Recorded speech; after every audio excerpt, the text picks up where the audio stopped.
क्या हो जब एक बहुत बड़े मॉन्स्टर के खतरे की वजह से लोगों को जमीन की सरफेस के नीचे एक अंडरग्राउंड सिटी बनाकर रहना पड़े। क्या हो जब एक स्मगलर अपने साहस और इंटेलिजेंस से पूरी दुनिया को उस मॉन्स्टर से बचा ले। क्या हो जब एक प्रेमी मौत को चकमा देकर अपनी प्रेमिका से मिलने के लिए वापस आ जाए।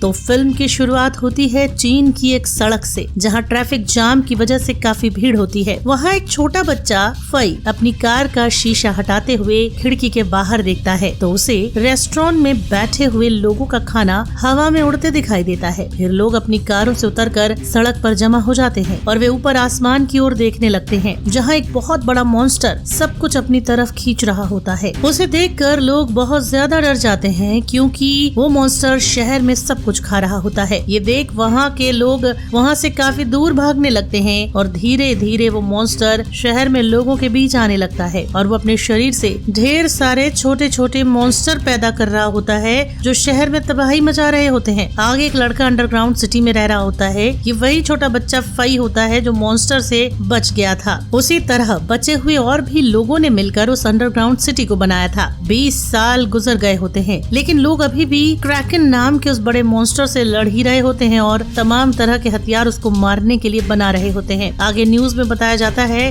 कि इंसानों ने एक बहुत बड़ा वेपन बनाया है जिससे क्रैकन को खत्म किया जा सकता है। फई उस न्यूज को देख रहा होता है, मगर उसे इस बात से कोई फर्क नहीं पड़ता, क्योंकि वो एक स्मगलर होता है जो चीजों को चुराकर अंडरग्राउंड सिटी में लाया करता है। सासा नाम की एक लड़की उसकी स्मगलिंग पार्टनर होती है। आगे फई अपनी चुराई हुई कुछ चीजें लेकर होटल में आता है, जहाँ एक गैंगस्टर होता है जो उसकी सारी चीजें खरीदा करता था। अब जैसे ही वो होटल में पहुंचता है तो गैंगस्टर के आदमी फई को पकड़ लेते हैं, क्योंकि उसने उस गैंगस्टर को एक कैंडी बेची थी जिसको खाकर गैंगस्टर की बेटी का चेहरा खराब हो गया था। अब अपनी बेटी का बदला फई से लेने के लिए वह लोग उसका चेहरा जलाने ही वाले होते हैं कि तभी फई अपनी जेब से छोटा सा मॉन्स्टर क्रिएचर उनके ऊपर फेंकता है, जिससे वे लोग डर जाते हैं और फई वहाँ से भाग जाता है। लेकिन बाद में उन्हें पता चलता है कि वो क्रिएचर नकली है। फिर वो लोग फई को पकड़ने के लिए उसके पीछे पीछे भागते हैं। उनसे बचने के लिए फई ऊंची बिल्डिंग से कूद जाता है और ये देखकर गैंगस्टर्स हैरान रह जाते हैं कि इतनी ऊंचाई से कूदने के बाद भी वो बच गया। दरअसल फई को उसकी फ्रेंड सासा ने बचाया था। तब तक वो दोनों गैंगस्टर का मजाक बनाते हुए अपनी फ्लाइंग कार से उड़ जाते हैं। उसके बाद गैंगस्टर भी उनके पीछे पड़ जाते हैं और उनके पास बचने का एक ही चारा था कि वो जमीन पर लैंड करे, जहाँ क्रैकन और उनके द्वारा पैदा किए गए कई सारे छोटे छोटे मॉन्स्टर्स मौजूद थे। जब फई और सासा वहाँ लैंड करते हैं तब उन्हें पता चलता है कि गैंगस्टर्स भी उनके पीछे आ रहे हैं। अब थोड़ी दूर चलने पर उन दोनों की गाड़ी में अलार्म बजने लगता है कि मॉन्स्टर से उन्हें खतरा है और देखते ही देखते मॉन्स्टर्स उनकी गाड़ी पर हमला कर देते हैं। साथ ही वो गैंगस्टर की गाड़ी पर भी हमला करते हैं और एक एक करके गैंगस्टर्स के सारे आदमियों को वो खा जाते हैं, सिवाय उनके बॉस के। अब फई और सासा जैसे ही ये देखते हैं कि गैंगस्टर की जान खतरे में है तो वो उसे बचाने का फैसला करते हैं और अपनी जान पर खेलकर फई गैंगस्टर को बचा भी लेता है। फिर वो तीनों वहाँ से बचकर बाहर आ जाते हैं, मगर थोड़ी ही देर में उन्हें पता चलता है कि सासा के पीछे खड़ी गाड़ी के ऊपर एक मॉन्स्टर अभी भी मौजूद है। फिर फई सासा को लेकर वहाँ से तुरंत निकलता है और गैंगस्टर एक बड़ा पत्थर लेकर मॉन्स्टर पर अटैक कर देता है, मगर मॉन्स्टर पर इसका कोई असर नहीं होता है। उसके बाद गैंगस्टर भी बाहर भाग जाता है। तभी वो मॉन्स्टर दौड़कर इन तीनों को खाने वाला ही होता है कि तभी बिल्डिंग से सारे सोल्जर्स बाहर निकलते हैं और उस मॉन्स्टर पर हमला कर देते हैं और आखिरकार वो लोग मॉन्स्टर को मार डालते हैं। इसके बाद सोल्जर इन तीनों के पास आते हैं और इनकी आईडी चेक करने के बाद पता चलता है कि ये तीनों तो स्मगलर हैं। आगे ये तीनों अपनी गाड़ी से सोल्जर्स के साथ जाने लगते हैं। फिर सासा की गाड़ी उड़ने लगती है और इसी दौरान एक मास्टर इनकी गाड़ी पर अटैक कर देता है और अब ये लोग अपनी गाड़ी को बचाने की कोशिश करते हैं। हालांकि वो गाड़ी मॉन्स्टर के मुंह में जाने से बच जाती है, लेकिन दूसरी तरफ जाकर हवा में ब्लास्ट हो जाती है। मगर फॉर्चुनेटली ये सभी लोग बच जाते हैं और जमीन पर वापस इकट्ठा होते हैं। अब इनको अपने आसपास की कई सारी खतरनाक आवाजें सुनाई देती हैं। तभी एक स्टैचू के अंदर से बहुत सारे छोटे छोटे मॉन्स्टर क्रिएचर बाहर निकल आते हैं। फिर से सोल्जर उन क्रिएचर्स पर हमला कर देते हैं और उनमें से एक सोल्जर उस स्टैचू पर हमला कर देता है जहाँ से सारे मॉन्स्टर्स निकल रहे होते हैं। अब जैसे ही वो स्टैचू टूटता है उसमें से हजारों की संख्या में मॉन्स्टर क्रिएचर्स निकल कर इनकी तरफ आने लगते हैं। फिर सभी सोल्जर्स इन पर लगातार फायरिंग करते हैं। जब सोल्जर्स को ये रियलाइज होता है कि वो मॉन्स्टर संख्या में बहुत ज्यादा है और और उनसे जीत पाना बहुत मुश्किल है, तब वो एक सोल्जर को अपनी वेव गन से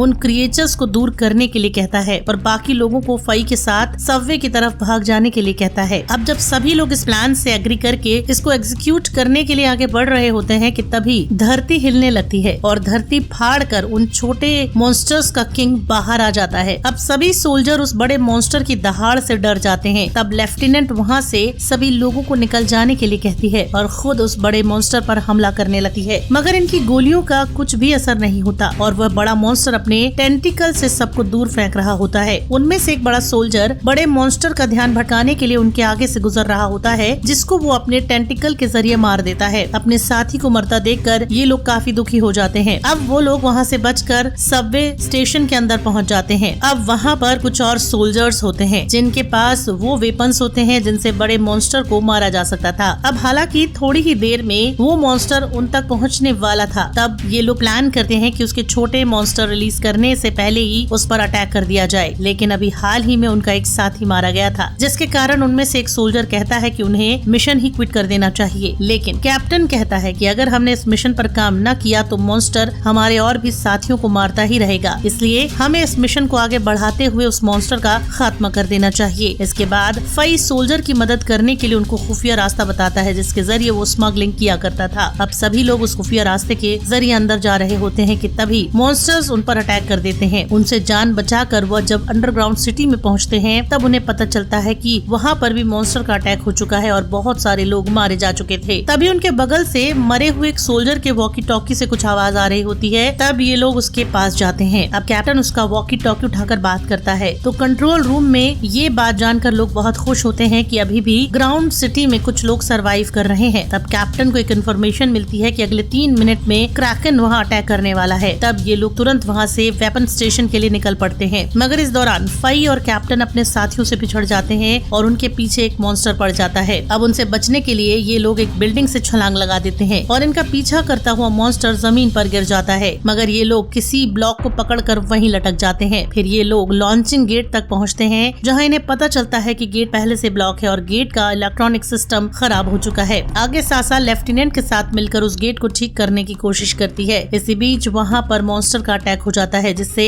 वो सोल्जर्स मुकाबला कर रहे होते हैं। इसी दौरान सासा और लेफ्टिनेंट गेट को ठीक कर देते हैं और जब गैंगस्टर स्विच दबा रहा होता है तो उसके हाथ में करंट लग जाता है जिससे उसका हाथ जल जाता है, लेकिन वो गैंगस्टर हर हाल में गेट खोलकर लोगों को बचाना चाहता था। फिर वो अपने रोबोटिक हैंड का इस्तेमाल करके गेट के लीवर को लगातार ऊपर उठाए रखता है और बाकी के सोल्जर मॉन्स्टर पर अटैक कर रहे होते हैं। तभी एक सोल्जर को मॉन्स्टर बुरी तरह जख्मी कर देता है और मरने से पहले वह सोल्जर अपने साथियों से कहता है कि सब गेट के अंदर चले जाएं और इस मिशन को कंप्लीट करके ह्यूमैनिटी की रक्षा करें। अब जैसे ही सारे लोग गेट के अंदर जाते हैं वह जख्मी सोल्जर खुद को ब्लास्ट कर लेता है जिससे वो सोल्जर मर जाता है और उसके साथ साथ सभी मॉन्स्टर्स भी मर जाते हैं, मगर सोल्जर अपने 3 साथियों की मौत से बेहद दुखी होते हैं। तब फई को उन मॉन्स्टर्स पर बहुत ज्यादा गुस्सा आता है और वह क्रैकन को मारने की शपथ लेता है। फिर कैप्टन अपनी डिवाइस को लॉन्चर में लगा देता है जिसके ऊपर से क्रैकन को गुजरना होता है। फिर हेडक्वार्टर से मिशन को स्टार्ट करने का ऑर्डर आ जाता है। अब ये लोग डिवाइस को लॉन्च कर देते हैं और एक बहुत बड़ी लाइट बीम आसमान से होती हुई उस मॉन्स्टर पर जाकर गिरती है, मगर क्रैकन के मरने से पहले डिवाइस की एनर्जी कम हो जाती है जिससे क्रैकन बच जाता है, लेकिन उसके पेट में एक बड़ा सा होल हो जाता है। फिर फई बताता है कि अगर वो लोग फ्लाइंग कार से जाकर वेपन्स के द्वारा सीधे मॉन्स्टर के मुंह पर अटैक करें तो वह मर सकता है। अब उसके बाद में फई हेडक्वार्टर से परमिशन लेकर अपनी इलेक्ट्रिक कार में बैठता है। उसके बाद उसे लॉन्चर की सहायता से आसमान में उड़ा दिया जाता है, मगर ऊपर जाकर उसकी कार ब्लास्ट हो जाती है जिसमें फई एक स्केटबोर्ड लेकर बाहर आता है और वेपन से क्रैकन के मुंह पर हमला कर देता है जिससे उस मॉन्स्टर के मुंह में एक बहुत बड़ा धमाका हो जाता है और वो मर जाता है। साथ ही उससे निकलने वाले छोटे छोटे मॉन्स्टर क्रिएचर भी खत्म हो जाते हैं। तब सब लोग बहुत खुश होते हैं क्योंकि उनका मिशन कंप्लीट हो चुका होता है और वो लोग हमेशा हमेशा के लिए मॉन्स्टर के खतरे से आजाद हो जाते हैं। मगर सासा बहुत दुखी होती है क्योंकि अब वह कभी भी अपने दोस्त से मिल नहीं सकती थी। आगे लोग अंडरग्राउंड सिटी से बाहर धरती के सरफेस पर आ चुके होते हैं। फिर सासा उस जगह पर जाती है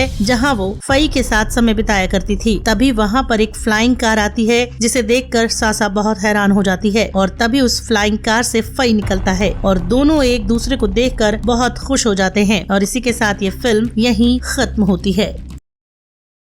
तो कैसी लगी आपको हमारी कोशिश?